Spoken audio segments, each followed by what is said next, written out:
Not add myself. Here I am. Here I am. I feel like my grandbaby. Here I am.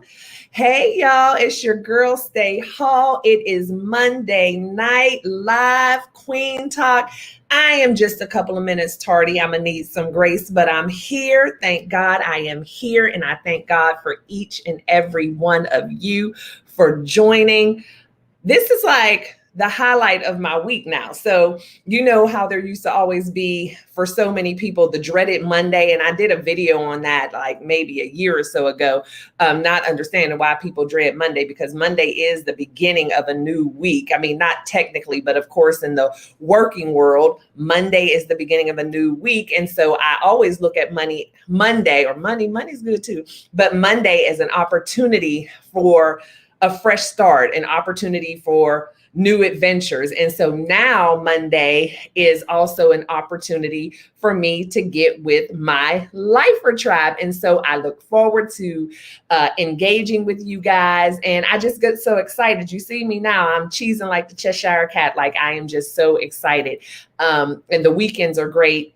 And then I think about you guys on Sunday night, and it's just like, when is it going to be 7:00 Monday? So I love this, and I appreciate you all for giving me what I need to love this and be passionate about it, and just giving me that validation and knowing that I am truly walking in my purpose. So to my Lifer tribe, love y'all, love y'all, love y'all. Happy Monday night. So today we are going to talk about keeping your circle tight. I talk a lot about relationships and friendships and what that means and what that looks like in order for it to be healthy. And one of the things that I want to say about keeping your circle tight, just like in so many other areas of life, it is more about quality than quantity. Long gone are the days of popularity, because popular is really not that popular. I'd rather be productive. I'd rather be purposeful. I'd rather be powerful than popular. Popularity to me is the same thing as infamous. You know, you're just famous for no reason or famous for the wrong reason. It's just that people know who you are and know your name. But when people think of me and Stay Hall and my brand and what I stand for, I don't want it to be for an infamous reason.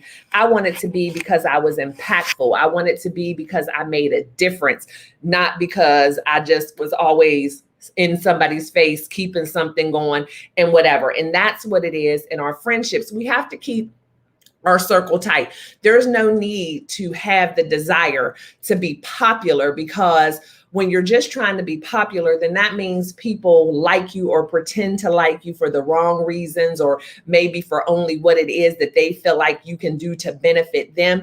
You need people who are genuinely interested in what you have going on, who have your best interest at heart, your mental health at heart, your prospering, your growing as a person, people who will tell you the truth, people who will hold you accountable, people who will praise and uplift you and celebrate with you.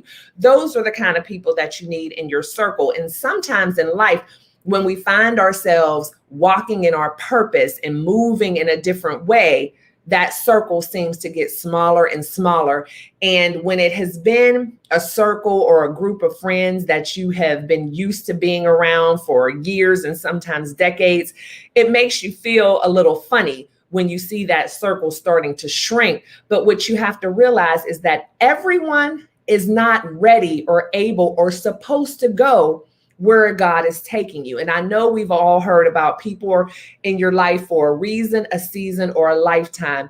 And sometimes that's a very difficult pill to swallow, because we get attached to people. And sometimes even we get attached to toxic people and we hold on to things, and it's just what we're used to. And so we don't want to let go, but at the same time, you want to move forward. Well, you can't move forward if you're always pulling back and holding back. And so I just kind of wanted to talk about that today.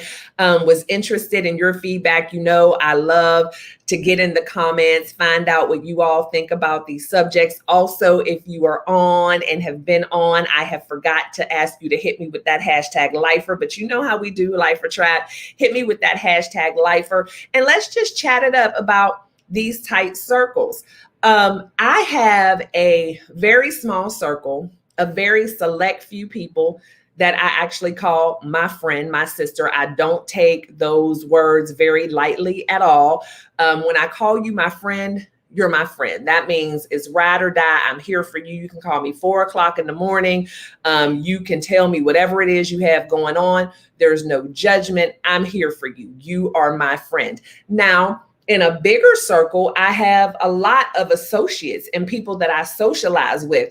And so sometimes when I talk to people about keeping their circle tight and, you only need one or two close friends, people get nervous, especially social butterflies. Like, if I only got one or two friends, that's going to be boring. That's going to whatever. No, you have to compartmentalize. And that doesn't mean that you don't like other people. That doesn't mean that you don't enjoy their company. It just means that I'm in relationship with you for this particular reason. And that's fine. We are cordial. We can hang out together. We run in the same circles. We can laugh, kiki, whatever. But that doesn't mean that I'm sharing my biggest dreams and visions with you. That doesn't mean that I'm telling you my deepest, darkest secrets.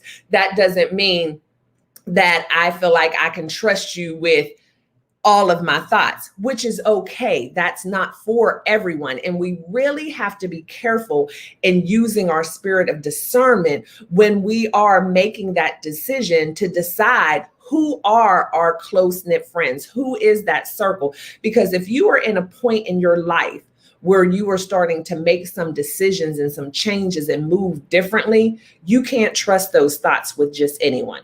And let me tell you why. It's not necessarily because whoever you're sharing them with means you harm.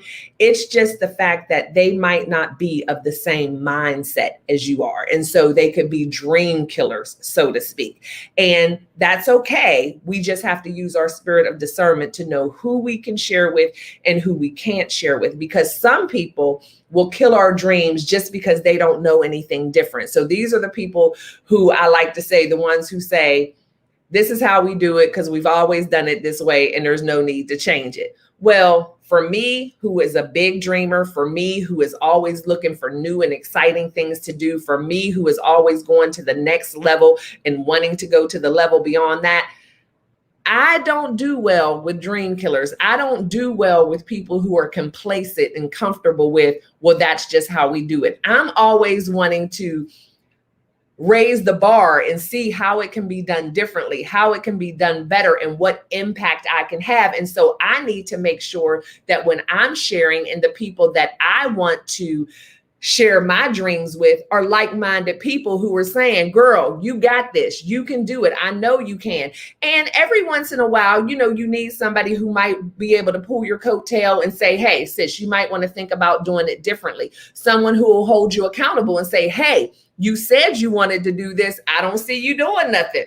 Show me the money. Those are the kind of friends I need. The ones who will cheer me on and celebrate with me when I'm doing great. The ones who will hold me accountable when I seem to be slacking. That's what I need. I don't need the Debbie Downers. I don't need the naysayers. Oh, hey, Millie, first time watching. Oh, thank you so much. That means the world to me. Hey, Shantae. I'm sorry. Y'all know I'm like, ADHD squirrel, see something shiny. And I just cannot ignore my life or tribe. And especially when I have a first time viewer, I really appreciate you being here, Millie. And please feel free to just engage, because this is definitely about all of us.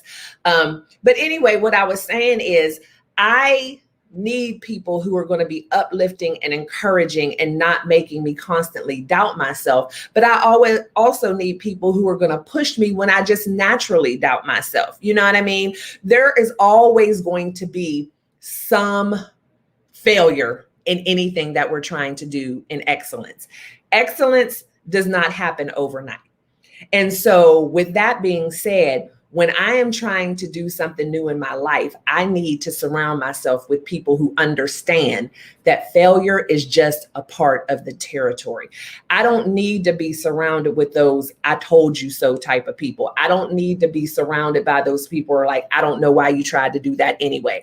I don't need to have that communication and interaction with those people who said, I don't know why you just didn't stay at your job. Those kind of people, no. I need the kind of people who say, you know what, sis, that may not have worked, but let me sit with you and figure out what you can do differently to make it work. I need to be surrounded with that small group of people who don't mind sharing their struggles with me to help me overcome mine. The ones who will say, sis, I've been there.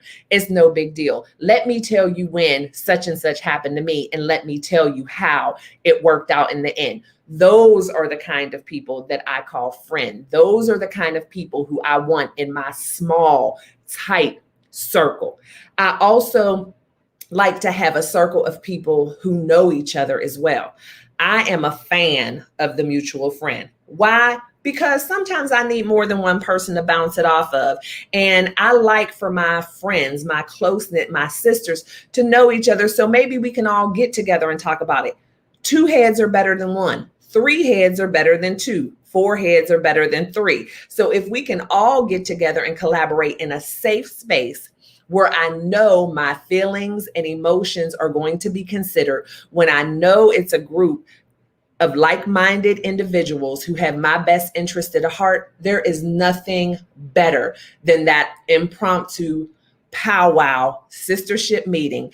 I'm telling you, excellence comes from that. Greatness comes from that. Some wonderful ideas and collaborations come with that, which leads me to my next point of why we have to be very, very careful in who we choose, because every once in a while, if we're not careful, if we're not praying about it, if we're not using that spirit of discernment, if we're not listening to that still small voice that says, I don't know about this one, you also can have that wolf in sheep's clothing.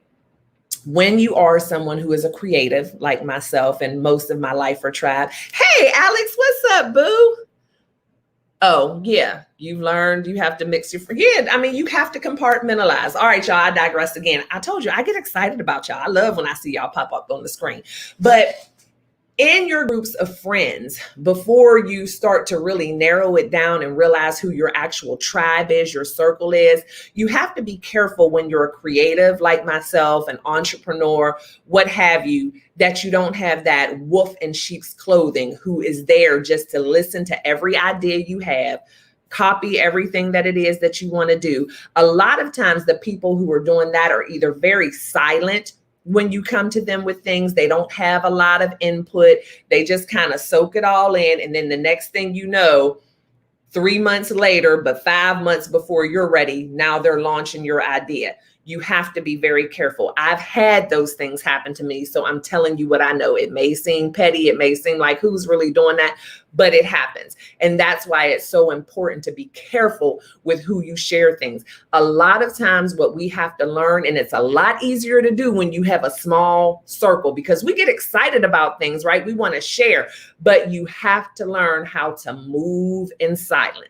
And if you get too excited and you're sharing things with too many people, you can lose control of your own idea. And the next thing you know, your idea ends up being their idea. And so it's very, very important to move in silence and only share with a certain group of people, and to be very comfortable and confident and trusting in that group of people who you're sharing with. Also, that wolf in sheep's clothing can show up as the person who is the Debbie Downer, supposedly, or the one who's kind of like, I don't know if that's a good idea. Are you sure you want to do it? Well, they may just be telling you that because they're like, it's a great idea and I'm going to do it. And when we are not on our toes, when we are not using our best judgment, when we are not careful in protecting our thoughts and protecting our spirit, we can't get mad at them for doing what they do. I tell people that all the time. You cannot get upset with a bee for stinging you and you sitting outside eating fruit salad with perfume on. That's just what bees do. You're outside. That's their territory. So you can't get mad at a wolf in sheep's clothing for doing what a wolf in sheep's clothing does.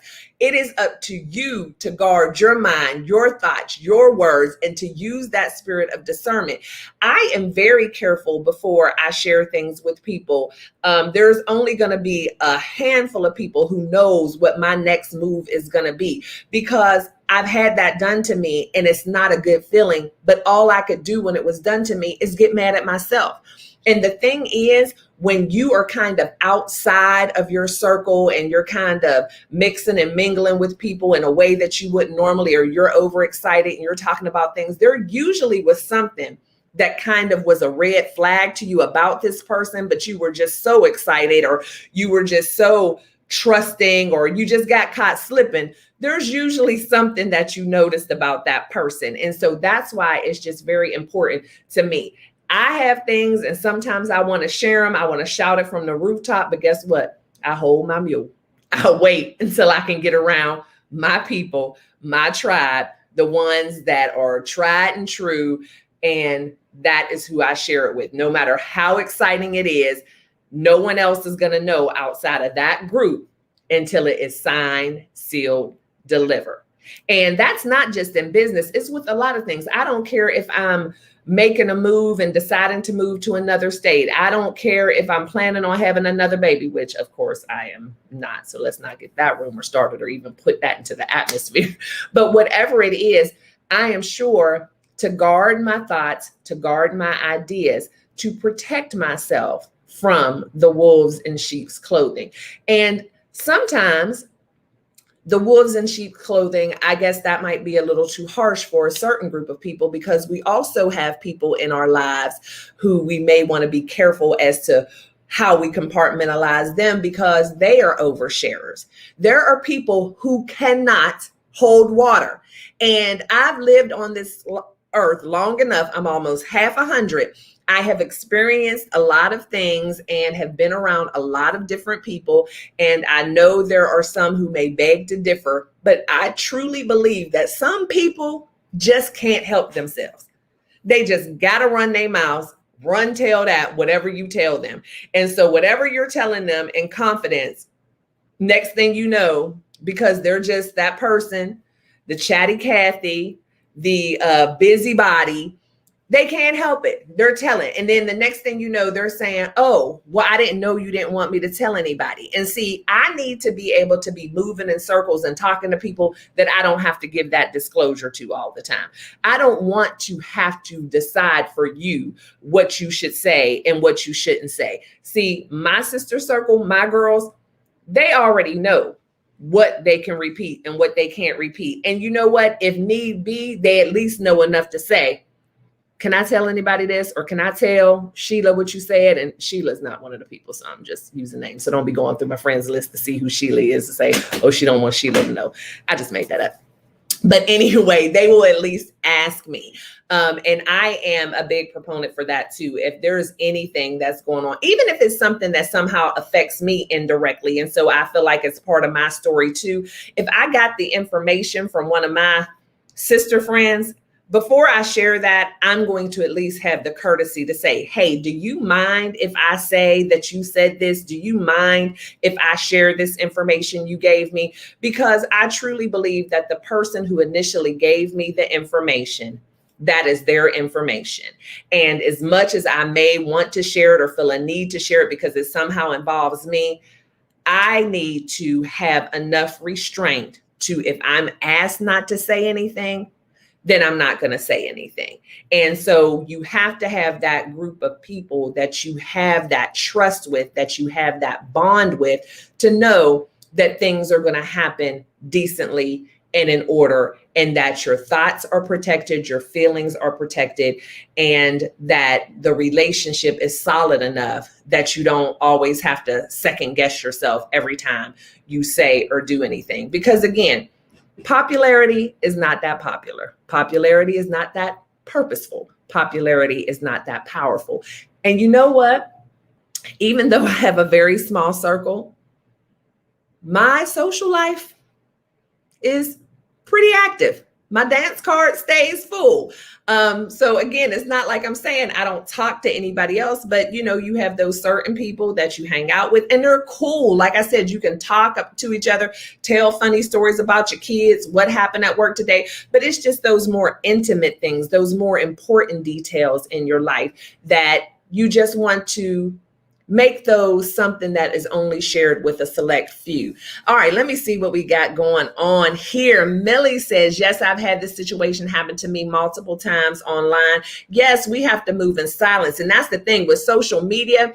So many people, when, you know, something great happens, you have a great idea. It's like you go on social media. I wish that social media had a like, are you sure button before you post. And that's when we're posting great stuff. Or sometimes, people get online and say things that, when they're upset about things. I wish when you went to go post, you hit post and then it says, are you sure you want to post? You hit it. Are you really sure you want to post? Because sometimes we just need that couple of seconds to think about something like, you know what, I'm not ready to post that. Everybody doesn't need to know this yet. Or no, this idea, I haven't done what I needed to do legally to make it mine. So let me not share this yet. Or, you know what, I was really upset, but I don't want to post that. And so I really, when it comes to social media, and Millie, I love the fact that you said online. I'm not sure if you were talking about social media. I'm just kind of assuming here, but that is one of the things. Forget about your circle. Forget about being popular. Forget about who you talk to. Once you put it out there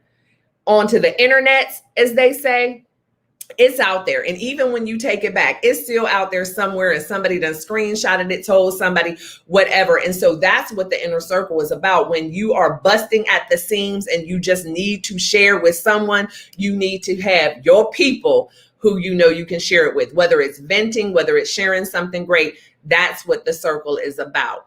Let me see here. Vonda said we should always make sure it's okay to share personal information. Absolutely. And that's the thing, even with my close circle, if there is any doubt in my mind, I'm going to ask permission. It's not my story to tell. Even though within my close circle, we are all very close, I still don't know that you didn't want this information just to be for me. And there is nothing wrong with asking permission. What do you have to lose? I much rather ask for permission than I share, than I ask for your forgiveness and maybe lose trust since I share just on my own. There is nothing wrong with that, because we all have a right to our information and who shares our information. And so I agree 100%. Millie said, with people stealing my ideas and acting like they originally created, I wonder if there's anything to hold these people. And really, Millie, that's the thing. There's not anything to hold them accountable if it was just your idea. And that's the whole thing about it. It's like my husband and I joke about this all the time. So many things that I see in the world today that I originally thought of years ago, but just didn't go through what I needed to go through legally or whatever to make it real. My cousin Rhonda, who I love to bits and pieces, she had posted today a picture of the Mayo Chup. I don't know if y'all heard of it yet, but it's by Heinz, but it's mayonnaise and ketchup mixed in a bottle. And they're selling it, and it's wildly popular. I know I have a couple of containers of it downstairs, but she was saying, how long have I been mixing mayo and ketchup? But if you post online, hey, I have a new mayo and ketchup sauce coming out, but you haven't gotten the patent for it, you haven't gotten the proper copyright or whatever you need to do, and then somebody else comes along the next week and does all the legal work, you can go to court all day and say, hey, but I posted this, but you have no way to prove that they hadn't thought about it before. And so that's why we want to make sure that by the time we share our ideas, we have done the legal work up front, so that if somebody does come and steal it, we can prove legally that it was stolen. Because again, when that happened to me, I didn't quite have all my ducks in a row legally, and there was nothing I could do about it. But I bet you it won't happen to me again, because there are people out there who are looking just to do that. They don't want to do their own work. They know there are creative people out there, but they may have more of the resources and the means to get things done quick. And before you know it, like I said, your idea becomes their idea. So we have to be very, very careful. And like I said, especially on social media, because even with the privacies and whatever, you still don't know who is seeing your stuff. You just have no idea. And once it's out there, it is out there. Vonda said, you always want to be sure you are the friend that people know can keep the information private. Absolutely. And that is, I just couldn't imagine being that person who told somebody else's business. Like, I can't even imagine the feeling of having to apologize for something like that. Like, it is almost offensive to me. And I'm saying almost because it's not really offensive, but I hate when my friends say, don't say anything about it. Or if they share something with me that is a surprise, it's a surprise, so please don't tell. Like, I would never. But the reason why they say that is because guess what? Somebody did. somebody wasn't as tight in the circle as someone thought, and they told. And that's why they're saying, please don't tell. And so I've had to learn, and again, as you get older, stuff just kind of rolls off. But I know when I was younger and people were like, please don't tell anybody, don't say anything. And I'm thinking, who would do that? I would never tell that. But again, it's because of an experience that they had. And it's something that has stuck with them. And now they feel like anytime I give information, I need to go ahead and tack that on the end because I can't trust that they wouldn't. So I don't take it personally anymore. But I used to really feel some kind of way because I've just never been that person. People who know me close will know one of the things I say a lot is the last thing I ever want to hear, unless it's something like this with me teaching and sharing or whatever, what I never want to hear and what you won't ever hear is stay said. Stay and say anything. If you heard stay said, you really need to investigate because that is the last thing you ever are going to hear come out of somebody's mouth about something that I said that shouldn't have been said, because I am very, very guarded when it comes to that. And again, because of my experience, I have had people tell things that in a million years I wouldn't think they would tell, or say stuff like, oh, well, I didn't know I wasn't supposed to say nothing. But I've also had people, where I straight up say, hey, I'm just telling you this, but don't share it. And soon as I'm finished, they're telling somebody else. And so I definitely understand how that can happen. And people just kind of get guarded, because I am too. But I have used more discernment as I become older and more seasoned. And I believe that my selection and my choice and who I share with and who is in my circle, I trust myself a lot more now, right? So we do have to consider the fact that sometimes, again, like I said, we can't blame the other person. It's us and maybe our poor judgment or being too trusting in different situations. But again, everything with time and maturity, if we're really paying attention, we can get it down to a science. So I pretty much now, everyone in my life has their place in my life. Everyone in my life, we have different relationships for different reasons. They're built in a different way, but I know how to operate and move with each person in my life. Some are in my super close circle. I mean, it's almost like if you think about just the rings on a tree, that's how my relationships are. And then with the branches, and it doesn't necessarily mean that anyone is more important than the other one, or, that anyone doesn't have the value to me, but different people bring different things into the relationships. And I've had to learn that over years and trial and error, because I have had my feelings hurt. I've been disappointed. I've been pissed off. I have been all of the above, and sometimes multiple by the same person. So what I've done with that is I've learned my lesson, and I've learned how to use that spirit of discernment. And I've learned that it's just not that important of how many people I can call my friend. It's about the value of the friendships that I do have. And so I really, really felt like that was something to kind of jump on and talk about. I've had a lot of coaching sessions today and got to talk to 4 magnificent women today, and we were just sharing things. And one thing I think that reigns true with women in general is just that whole navigating the friendships with other, and I'm not even going to say with other women, just with other people. But 9 times out of 10 with women, it is about other women. And I hate when I hear women say things like, oh, I don't do women. See, I'm not friends with women because women are messy and this and that. Well, that's a generalization. And I think that everyone at some point in time in their life or in some situation or another, if we want to be honest with ourselves, all of us have the tendency to be messy or petty from time to time, or just, in your feelings, or you say or do. But the thing is, if that is truly your friend and that's someone who is in your tight circle, then that's not going to happen. And it definitely won't be anything to your detriment. But to just say that it's all women in general, because that same woman or women that you have had that issue with, everybody doesn't connect on the same level. Everybody doesn't connect the same way. People can get into friendships just like sometimes with men and women, where maybe you were her good friend, but she wasn't your good friend. You know, whatever it is, you have to make sure when you have these friendships that you're not putting expectations on people that they never set for themselves. They never guaranteed you that they were going to be this kind of person. This is just what you wanted from them. And then when they're just being who they are, we allow ourselves to get disappointed as if they have done something to us when they never gave us a guarantee that it wasn't going to happen. We just assumed because we wanted this person to be our friend, and we just can't afford to do that. And it's just very, very, what's the word I'm looking for? What is the word I'm looking for? Liberating. It's very liberating when you decide once and for all that you are going to be the one who dictates who gets a part of your life. And when you can put the onus on yourself for what kind of people you decide to be a part of your life.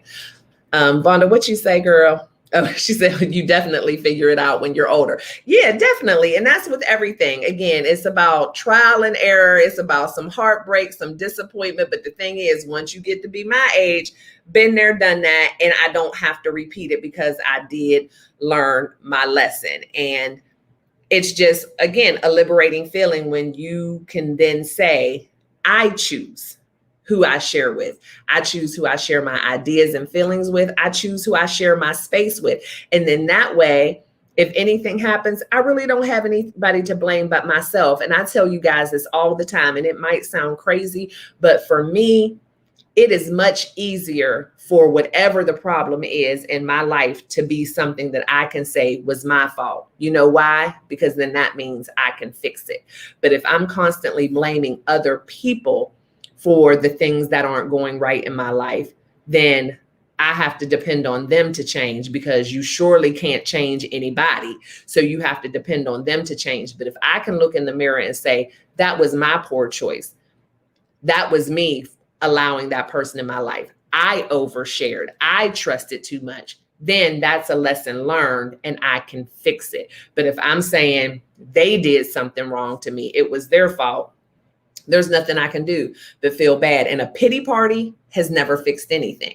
So it doesn't mean anything for me just to be able to point the finger at somebody else and say, poor me, look what they did to me. Look how awful that person was to me. Well, guess what? Who cares? It's still the same. They still hurt me and I've done nothing. But if I can say, what did I do to perpetuate this? How could I have stopped this? What were some of the signs maybe that I saw and ignored that allowed this to happen? Then I can fix it and I can move on and I can do better. And so I much rather the problem be with me. And then the more that you look at that woman in the mirror and take accountability for things that you've done, even if it has been through the hands of someone else. But if you can take the accountability and say, I'm the one who let that person in my life, I'm the one who let them manipulate me that way, I'm the one who accepted that poor treatment, then you can fix it and you don't have to go through it anymore. And it feels good because that also means that you're growing as a person and you're being accountable, and it makes you stronger. And then it also gives you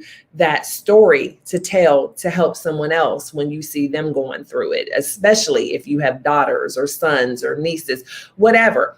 It's those experiences that make us that wise counsel who can say, hey, I see what's happening here. Don't do what I did. Don't let this happen to you. It is awesome because that's what I believe we're all here to do, is to reach back and help the next man, woman, boy, girl, child, whatever, to do better than what we did. And that can be in all different types of things in life, whether it's properly choosing your friends in your friend circle, whether it is starting a business, whatever it is, there's something that has happened that you can lend a helping hand to someone else who is going through the same thing.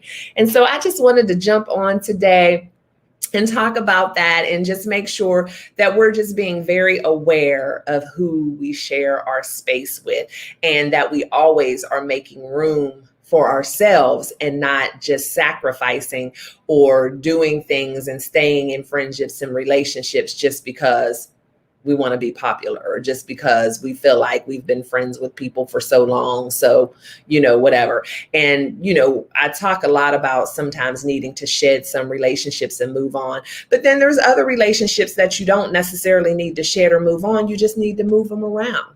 I say all the time, you teach people how to treat you, and you can shift people's positions in your life. And it is a healthy thing to do. Sometimes us holding on to these relationships or friendships are actually stunting their growth, because like I said, everybody is not meant to go where God is taking us. And if you're trying to drag them along with you, guess what?